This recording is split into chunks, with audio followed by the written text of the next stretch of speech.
నాయక్ కుటుంబానికి వైఎస్ఆర్సీపీ అధ్యక్షుడు మాజీ ముఖ్యమంత్రి వైఎస్ జగన్మోహన్ రెడ్డి ఆ పార్టీ తరపున 25 లక్షల రూపాయల ఆర్థిక సహాయం ప్రకటించారు.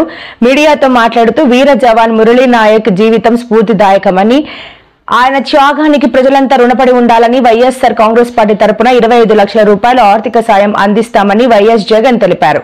మురళీ కుటుంబానికి వైఎస్ఆర్సీపీ అండగా ఉంటుంది అని వైఎస్ జగన్ అన్నారు. అండగా తోడుగా ఉంటాం. పార్టీ తరపు నుంచి ఒక 25 లక్షల రూపాయలు వైఎస్ఆర్ కాంగ్రెస్ పార్టీ తరపు నుంచి అండగా ఉంటూ ఆ కుటుంబానికి తోడుగా ఉండే కార్యక్రమం చేస్తాం. మనిషిని తాలేకపోయినా కూడా తాను చేసిన త్యాగానికి అందరం కూడా అండగా తోడుగా ఉండే కార్యక్రమం అయితే ఖచ్చితంగా జరుగుతుంది. ఇది కుటుంబానికి మంచి జరగాలని, చనిపోయిన మురళికి తన ఆత్మకు శాంతి కలగాలని దేవుణ్ణి మనసారా కూడా కోరుకుంటామండి.